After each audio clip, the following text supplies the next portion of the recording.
We are recording. So welcome to our sugar and grain-free September. I'm so glad that you were able to join us or are watching later.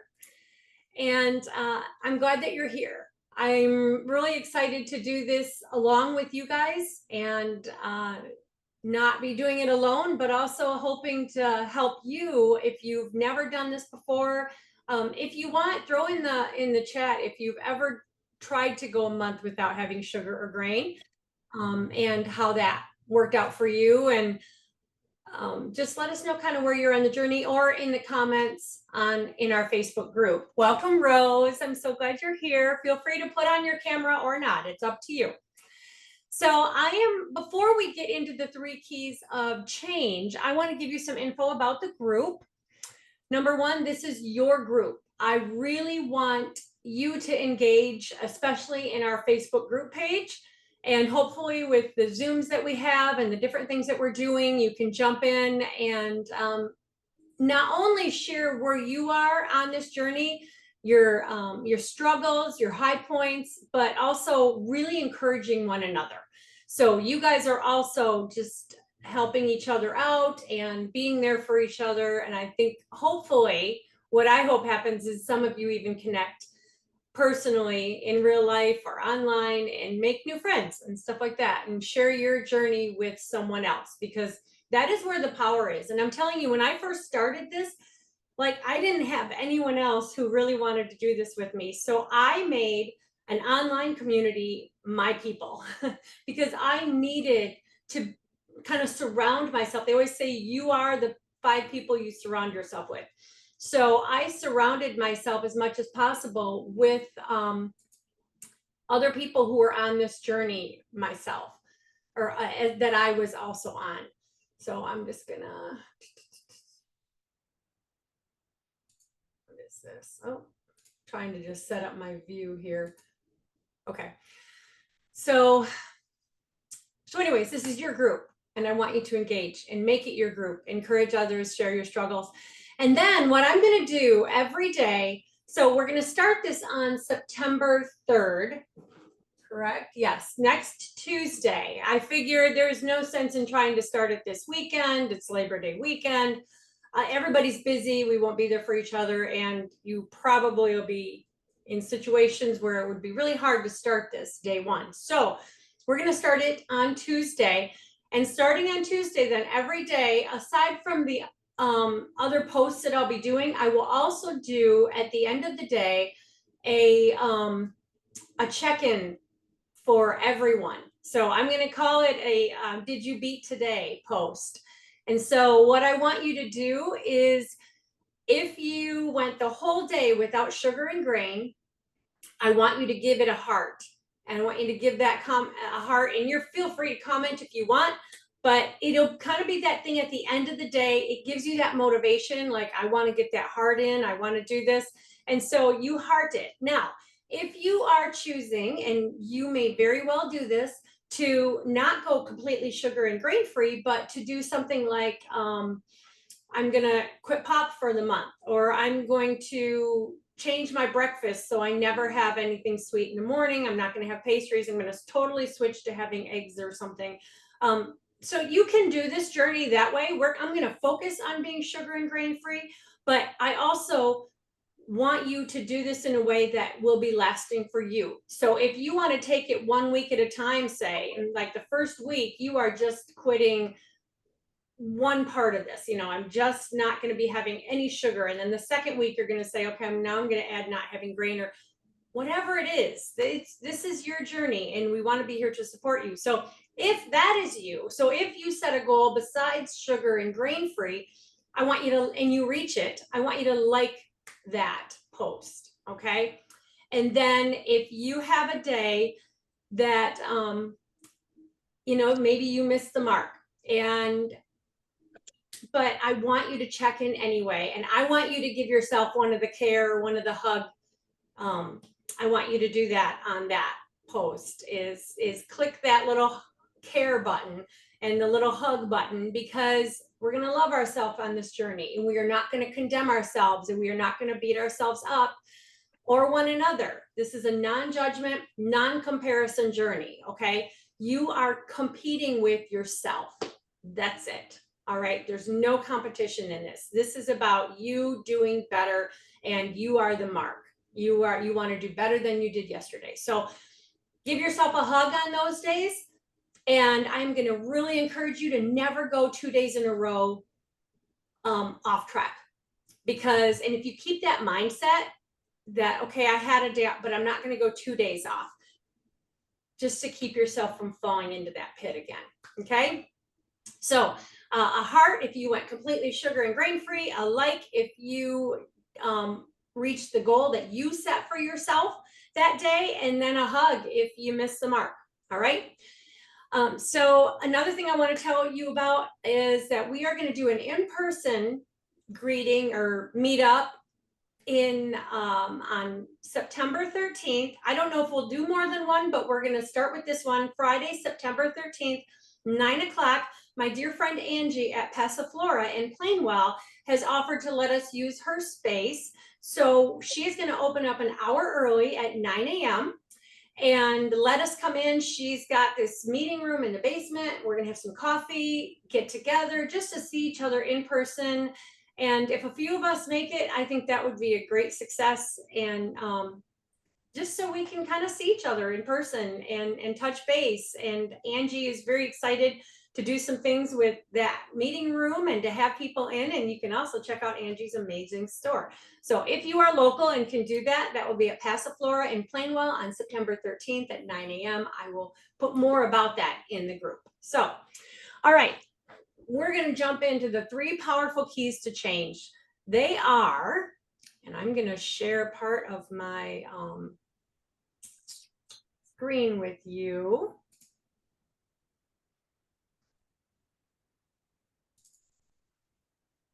So if you can see that, I hope, can you see that? Give me a thumbs up if you can see it. All right, cool. So our 3 steps are see it, say it, and seek it. And let's see now. All right. I am going to have to stop sharing to actually do the rest of my thing, I think. I apologize. I'm still kind of learning this. All right. Hopefully, are you seeing the picture still, or did it change? And I have no idea. So here we go. I'm going to stop that share. So you saw that. See it, say it, and seek it. To see it, to see the word itself means to detect, examine, identify, notice, observe, and recognize. So to see it, we want to become aware of what needs to change, okay? To see it, we need to think about what are the consequences of the problem that we want to change. Seeing it means that if we don't change what we see, what will we look like? What will it look like, our situation 5 years from now? And honestly, even 1 year from now. And I'm telling you, if you start making these changes by pulling sugar and grain out of your life, you're going to see effects easily by the end of September. Easily. You will start to feel better. I guarantee it. But if you don't change and you don't take the steps that you know in your heart you want to take, what will the situation look like? Okay. Seeing it means understanding the impact of what that is and letting it motivate you to make lasting changes. So I'm going to add to the see it part, and I'm going to say, I want you to feel it too. I want you to think about what it feels like right now before you make the changes. And do you want that feeling? Do you like that feeling? Or are you looking forward to having a different feeling than what you're feeling right now? It's just, if we attach feelings to what we see and what we know, it just solidifies in us that desire to make changes to get away from these feelings that we don't like, from the bloated, defeated, all the things. I'm sure you can name them. And feel free to, anytime I'm sharing something too, to jump in on the comments. I'll try to keep an eye on that and share what you think about this and what you feel and what you see. So get grounded in the truth that is in front of you, and realizing that when you see it, you can't unsee it. You can't unfeel that. And it's time to decide, are you ready to be uncomfortable to be comfortable? Are you ready for some discomfort in this journey so that you can get to where you want to be? Okay. Change starts by seeing the problem, seeing the issue. Now, the next part is say it. This part can be kind of brutal, all right? This is a lot of where the work is done. To say something means to announce it, to claim it, to convey it, to declare it, to disclose, to reveal, and to state something, okay? Seeing it is not enough. And it's easy to get stuck if we don't do the following things, and that is admitting it. That is saying it somehow, however you choose to do that, whether you're writing it down and you're journaling what you see, what needs to change, it's saying it. It's putting down, basically, this comes back to also doing your why. What is your why? It's time to say it, at least to yourself, at least to journaling, and I hope to one another here.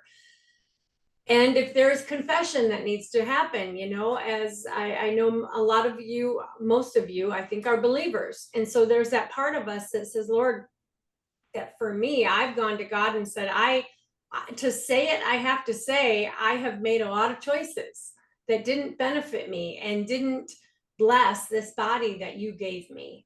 All right, so that can be part of it. And I think this is a very crucial part. Saying it requires accepting where we are right now and how we got here. Okay, saying it is crucial to this journey. Like I said, however you're choosing to say it, saying, confessing it to someone else, writing it in a journal, putting it out there, getting real in a mirror, whatever that looks like for you. Because the opposite of accepting it and saying it is denying it. And we all know where that gets us when we deny it. We're not going to deal with it because we're in denial. We're just not even going to focus on it. And how many of us have done this? I did it for years. I did it for years. I don't want to see you do that. And I don't want to see you skip this stage, because you won't make lasting change if you skip this stage. Because if you're denying it, why on earth would you change it? You know, I want to see you make lasting changes. And the second, so that's the first part of saying it, is admitting it. Okay. The second part of saying it is deciding what steps you're willing to take to change what you saw. Okay. And then saying that, making a plan, either writing it down or saying it out loud or sharing it with someone who you can be accountable to. In this group is safe. This group, there's no judgment, there's no comparison.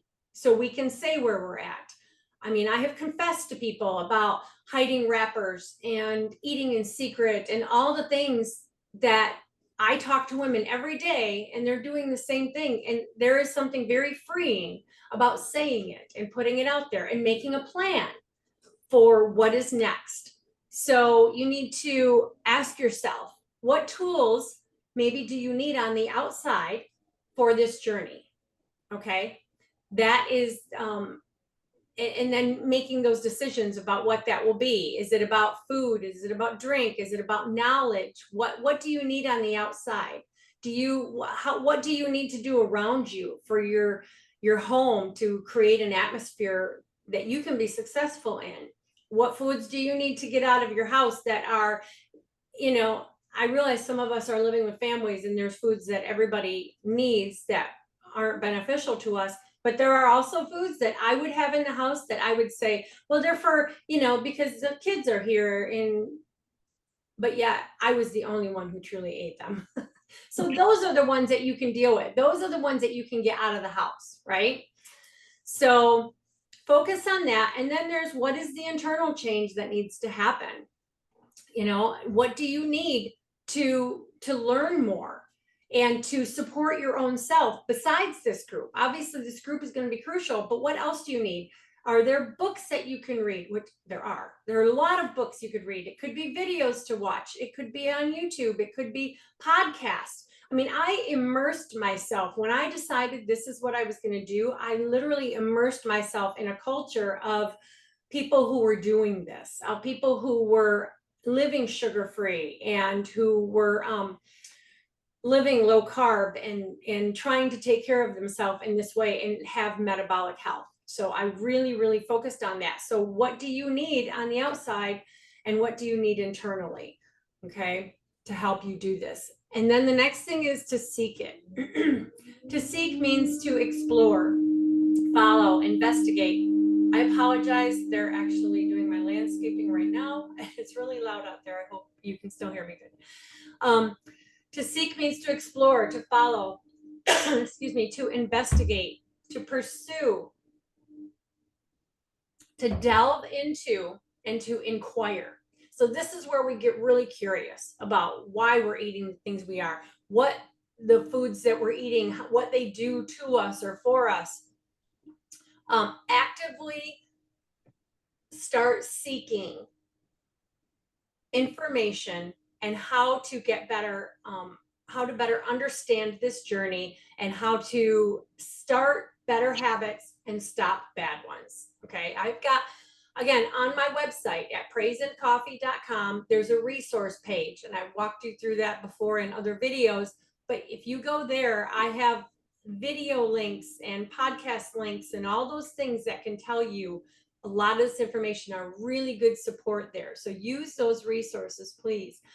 And then seeking it also means staying accountable, even when, and especially when you blow it, checking in with others and saying, hey, I had a really hard day today, or halfway through the day, you know, I'm struggling, jump in. Hopefully somebody will be around that can also help support you on this journey. And there's just so many things, like what can I substitute instead of eating this? Is there another thing that I could eat that would help? Or all these things I'm going to try to help share with you. Be stubborn with your vision, but be flexible with your plan when you're seeking this. Understand that this is not a perfect journey, but you have a vision and you want to get there, but be flexible with how you get there, understanding that, you know what, there are all different avenues. Each of us is going to take a unique avenue in this. And some of you are going to be able to tolerate certain, like even substitute foods. Some people, they can eat nuts to kind of satisfy them and get them through a day, whereas some of us can't even start eating nuts because we'll eat a whole bunch of them and too many. So be flexible with how you do this, knowing that you're going to learn as you go and you're going to adjust as you go, okay? But keep seeking. Your journey will not be the same as anyone else in this group. It won't. We'll be similar in that we're all trying to do the same thing, but your journey is going to be different.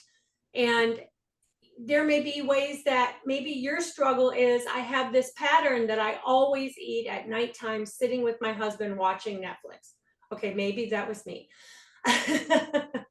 Yeah, you too. And so I had to create a different atmosphere then. So what I did is I literally moved my living room furniture around, and I told myself I can't eat in that room anymore. So I would if I'm like, okay, if I'm going to have a snack in the evening, I'm going to sit at the kitchen table with it. Well, we all know that is not as much fun. So, but I'll tell you, I stuck to that one. I still don't eat in that room anymore. And it was every single night. I mean, I can't say, maybe a handful of times over the last 2.5 years, but that's it. Because it's like, no, I created that new habit. And it stuck because I was so determined, like, this is what is getting me, is this evening eating and snacking, and I'm eating the whole thing instead of just a little bit, you know. I couldn't control the amount that way. So We need to learn from the wisdom of Carol Burnett, who said, only I can change my life. No one can do it for me. This is your journey. You are the one who can do this. So I just want to encourage you again. We're gonna see the issue that we're dealing with. We're going to say it, we're going to acknowledge it and confess it, and then we're going to seek it. We're going to get curious and we're going to seek answers and go from there. So do you have any questions right now for me that you're like, okay, how do I handle this situation and where do we go from here? Because I really want to hear also what you guys are going through, because I know what I went through, but what are you guys going through? What do you see? Let me ask you this. Even if it's just one word, what is your biggest hurdle through this? What is the biggest roadblock for you? And if you want to unmute and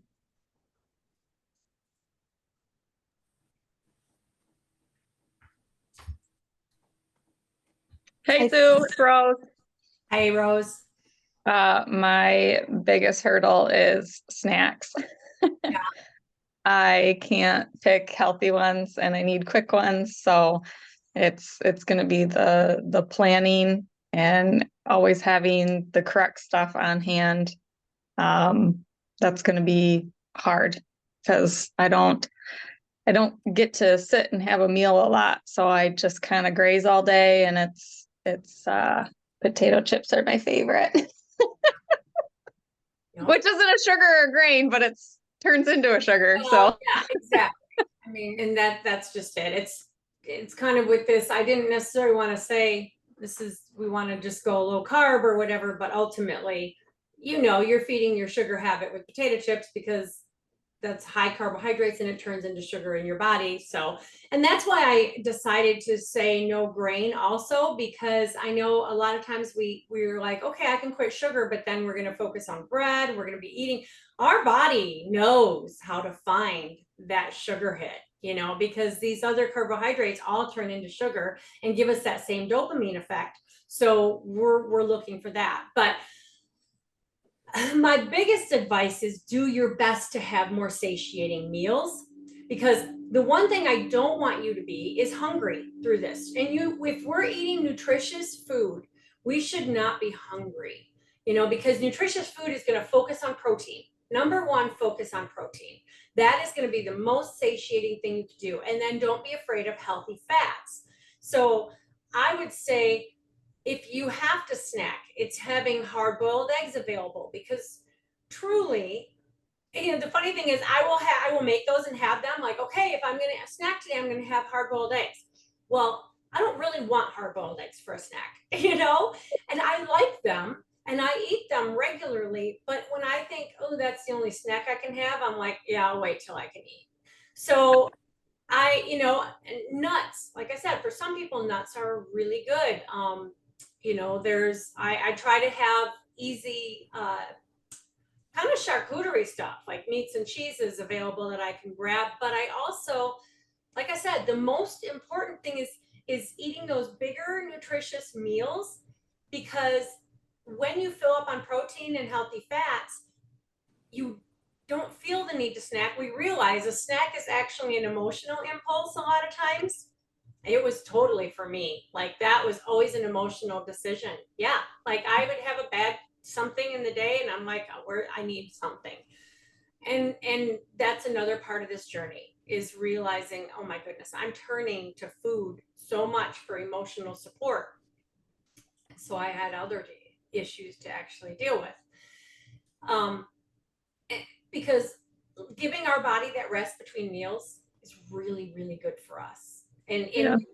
Some of us were raised in the 80s, where we were told you eat low fat and you eat all day long because you keep that fire burning. When now what they're learning and the science is showing is that more satiating, bigger meals is way better than having snacks, because your gut never gets to heal. Basically, it's constantly working. It never gets to rest. It never gets to heal. So, does that help? Melissa says, I've done no sugar and restricted certain grain types and amounts. I felt fabulous. I slipped in the past several months. Amen. It does feel good. That's the thing. It feels really good when we get over that hump and we kind of get there. Your biggest hurdle is potato chips. I'm with you, Rose. Social situations where I'm tempted with foods I want to avoid and find easy, satisfying solutions for busy on the go seasons. I'm also dairy free, which limits options. Yep. Yeah, you can't do the cheese. I lean to cheese a lot if I need something because it'll fill me up. It'll make me feel full. A lot of times I have my coffee with heavy cream. And that's all. I bought a steamer foamer thing so that I get make this my heavy cream is just yummy. I feel like I'm having a latte, and that will get me through. I know Rose. I always make them for Rose and Denise when they come over. So, I go ahead. so I think like for me, it's being retired. It's like it's a social event.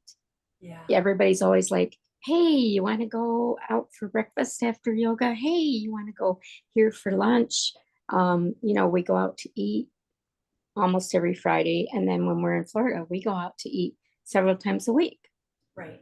So it's like, ah, And then the thing is then is making those healthy decisions while we're there, because I can remember just the struggle to not eat the whole bowl of chips, because here's the other thing too, is when we start eating a lot of carby foods like French fries, chips, and all those things that are so readily available, or the bread at the table, like we don't get full from that because it literally, technically, because that's not food for our body, it's not nourishment, our body is not releasing leptin, which tells us we're full. So that's one of those are those foods that you can eat and eat and eat and not feel full, because our body is not signal until we're like so uncomfortable full we can't stand it, right? So I will tell you that that was the hardest thing in the world for me, because I loved going out for Mexican food and eating the chips and the queso and all the things. But I will say that I have not done that in forever. It is possible to overcome that. It really is. Like that was my favorite. And it was so hard not to. But the more we do it, every time we do it, we make ourselves stronger. Every time we say no, every time we resist a temptation, we're actually building up our tolerance to say no again. It's kind of like every bad decision, we kind of tend to fall down, but good decisions literally do strengthen us. And yeah, that's absolutely true, Melissa, about the junk food and leptin, like, because carbohydrates, technically, they're not meant to nourish us. And so, and yes, there's some carbs in vegetables. I'm not talking about that. I'm talking about processed foods are not nutritious. They are not meant to satisfy us. I mean, because technically they're not food. And so our body doesn't even read them. Our brain doesn't even read them. But try to overeat steak. You can't do it, and you think about how much steak can you really eat? Because your body is saying, oh, you're full. We've got all we need. You're full. And same thing with eggs. That's why sometimes I do eat the eggs, because I know that that will make me feel satiated, because it's real food. Okay. So going out to eat, back to what you're saying, Sherry, it is a challenge. And you're right. It's so social. And like we now vacation, sometimes we'll go on a whole week vacation with several friends, and everything is based on meal to meal to meal.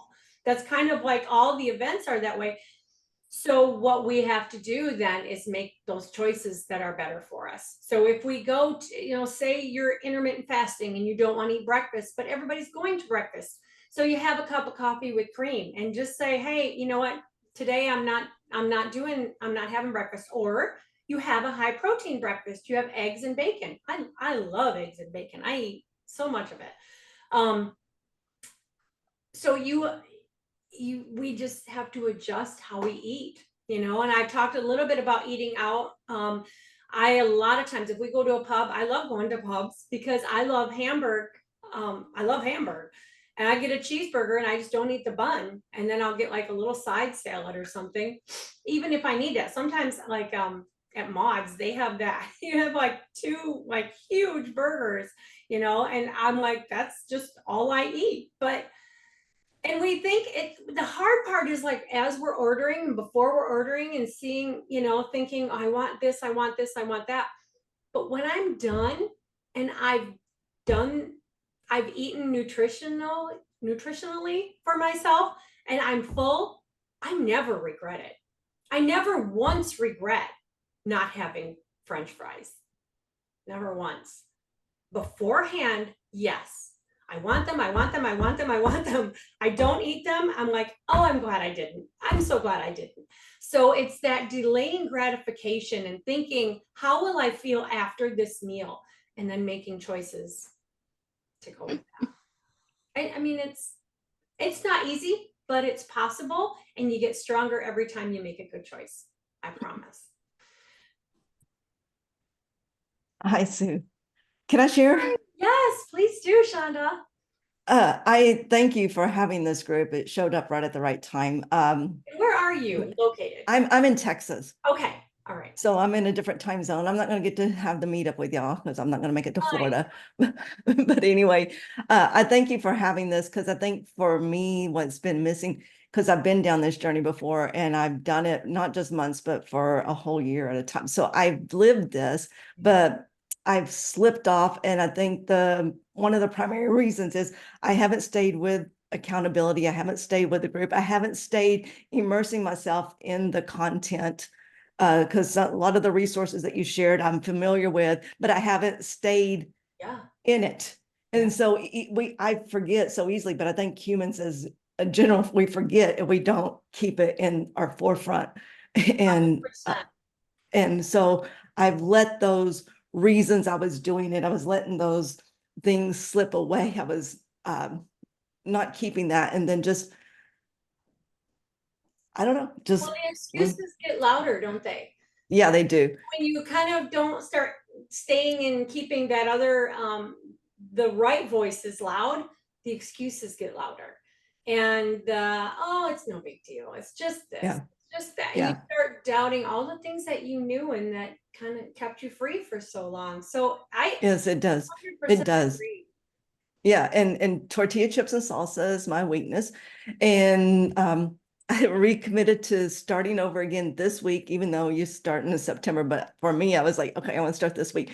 Well, then my daughter-in-law's parents came, and what did they bring from San Antonio? These huge 2-foot bags of tortilla chips from a restaurant, from a restaurant, not from the grocery store. Yeah. From a restaurant that we like to go to there. And I mean, 2-foot bags. And I'm like, oh, and I said, I'm not going to eat tortilla chips. Yeah. How are you doing? So far, 2 days, I haven't. Okay, so you tell me now, what is the script in your head to keep you from doing it? I'm telling myself they're poison. Yeah. Yeah. That's And good. they're poison for me. I'm like, they're poison for me. And I try to picture that. I don't know, like when I was a kid, they had that little Mr. Yuck thing, that little green symbol with the tongue sticking out. Oh, yeah, yeah, for poison, yes. I try to picture that on it. You know, that is a great way to do it.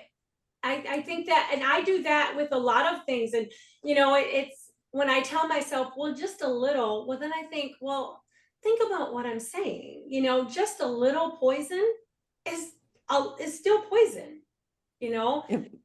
And But then it's also a trigger for me. So, people say moderation. For me, there's no moderating one chip. It's kind of that old Lay's commercial, you know, no one can eat just one thing. One tortilla chip is not a thing. No. I've tried different methods of, like at the restaurant, putting 10 on that little plate they give you and just putting 10 on the little plate. And I've tried that and not eat out of the basket, just eat off the plate. I've tried that. That didn't work for me. Even when I like say I was successful doing that with those 10 chips, I would afterward be like, did they satisfy me at all? No. Did I get anything I was hoping I would get from them? No. You know, I mean, it's like, and so that's, to me, that's how we learn, you know, Yeah. is in even the binges. We learn from the binges. We learn like, you know what, I feel like crud. I hate myself today, you know, the next day. And I think to myself, okay, I could just wallow here, or I could decide that I'm going to learn and be like, I don't Or- like this feeling. I'm going to use this to my advantage to resist. to learn. So I'm learning something from you today. Okay, so I use the nuts. I love cashews, so I'm eating the nuts. And so, but now you mentioned something about eating too much, and I think that's where I'm at. I'm eating more than the 16, which is a serving. I think I'm going back again, and that may be something that's a trigger. Will you explain that a little bit more about overeating on nuts?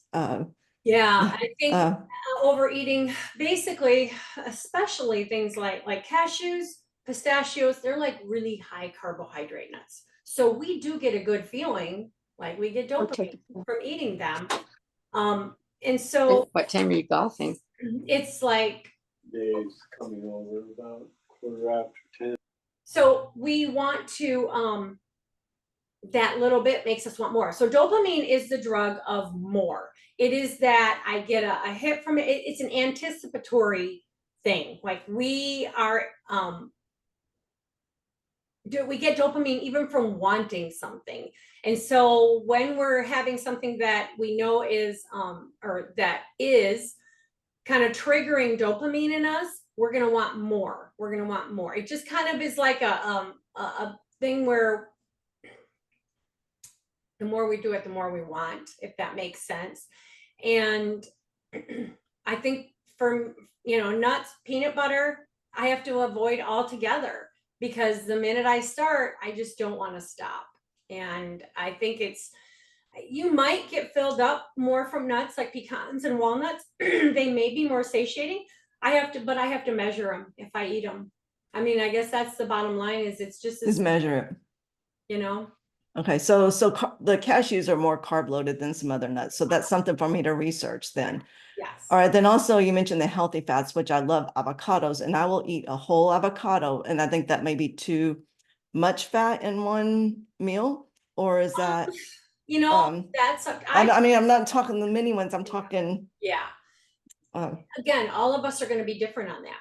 You know, some people, they can have that because that's the most fat they're having for the day. But if you're having it all throughout the day too, then it could be too much. I think I usually settle at about a half an avocado per serving. You know, I use that for a serving instead of the whole one. But that's not to say, again, this is something that's kind of going to be a self-adjustment for you. And okay, if you're finding you feel like that's just too much and I'm stuck, I can't get the scale to move, then maybe bring it down and see, you know, if that okay. helps. Do you suggest keeping track of macros with like the apps like MyFitnessPal and? So yeah, I basically use, you could use MyFitnessPal, whatever works for you. I love Carb Manager. So it's called Carb Manager. It's a free app, probably just like MyFitnessPal. And it's one of the best ways that my clients stay successful is by using the Carb Manager. I was trying not to overload this group on that, but anyone who wants to, I think that would be the wisest thing to do, is get that Carb Manager. You dial in a whole profile of saying, I want to eat this way, I want to, and it focuses a lot on carbohydrates, on keeping those low, you know. So that's going to automatically bring down your sugar, and it tells you which foods have high carbohydrates and all that, because most of us understand carbohydrates convert to sugar. So if you're eating, you're like, okay, I'm not going to have sugar and I'm not going to have grains, but I'm going to eat lots and lots of grapes. You're going to notice your blood sugar is spiking a lot, you know? Yeah, So again, I'm not saying in this group that that would be cheating, because we're specifically processed sugars and processed grains. right. But do I think that eating a lot of grapes is going to be helpful on this journey? No, you know? No, and watermelon does that same thing to me. Yeah. I mean, I can feel it. As soon as I eat a slice of watermelon, I can feel the sugar from the watermelon. And I like blueberries and strawberries are probably my fruit if I'm gonna have some fruit. And you know, I don't have any, I actually have a continual glucose monitor on, and I don't really see much of a bump if I have a balanced amount of those after my meal. Balanced amount meaning not a ton, you know, but just a serving or so. then I feel like that kind of satisfies that sweetness to me, but it doesn't really affect my blood sugar. So Same for me. yeah. So we all All have right. to figure out what is our goal. Is it blood sugar control? Is it weight loss?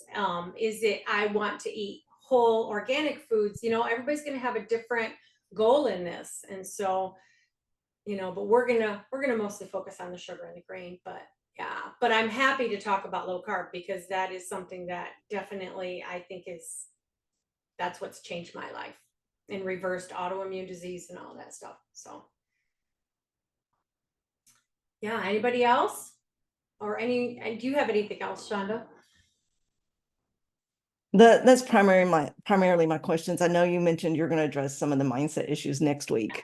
And Yeah, so, I'm gonna yeah, talk be about tackling, limiting because that's where a lot of my stuff is in limiting and beliefs and false beliefs. And you're going to be addressing that next week. Yeah, because we do get those monuments in our mind that, well, I've done this before and it just never really works for me.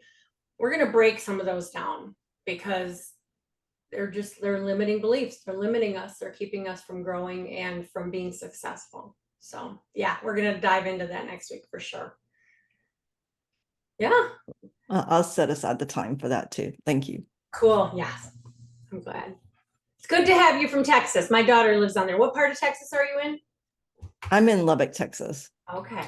She's So North I don't know if y'all know where that's at, but I don't know where it's, Lubbock is. I think so where's your daughter at? north of Dallas. North of Dallas. So we're west of there. So Okay. closer to New Mexico. Great. So. Well, it's cool to have, you know. Hi, Sophia. I saw that you jumped on. So good to have you. Yeah, anything else? Or we will wrap this one up for today. I am going to try to do more of these and then I'm going to try to have just lots of information for you. And I really hope you engage. I really hope you, you know, encourage others on this journey in this group and know that number one, you are not alone. I have had several messages from people who are like, I just feel like I'm out here and I'm doing this and this and this. And I'm like, you're not alone. All of us are doing this and this and this. You know, we're all finding these different ways to get our sugar fix. And it's real, you guys. Sugar addiction is real and the cards are against us.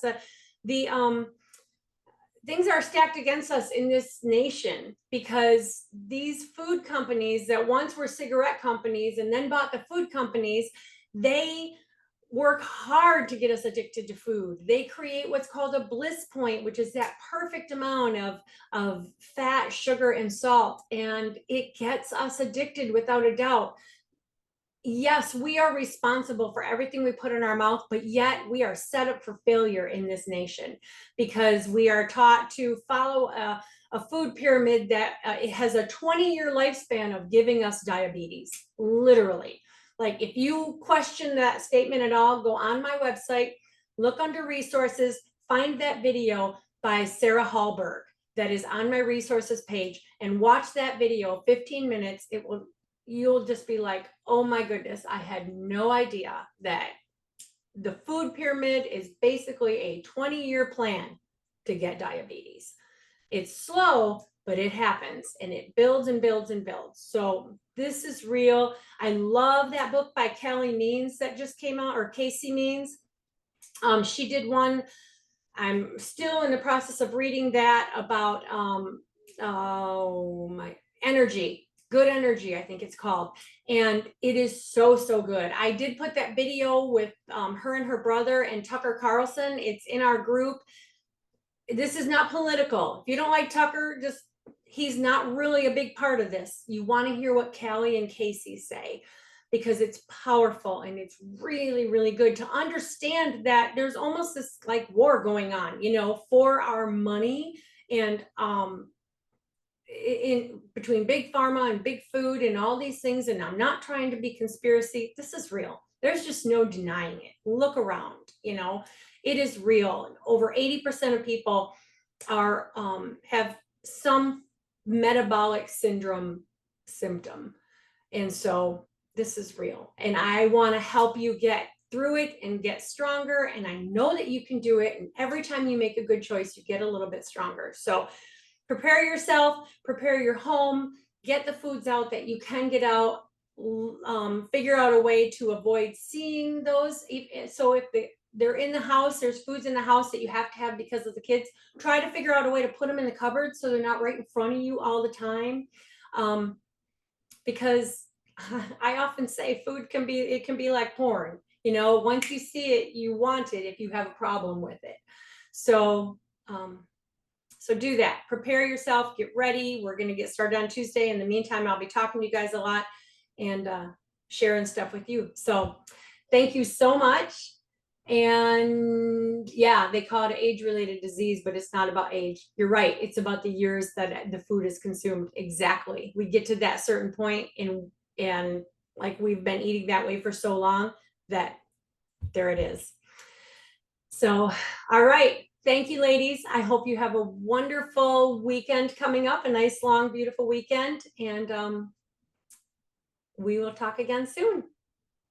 Bye-bye.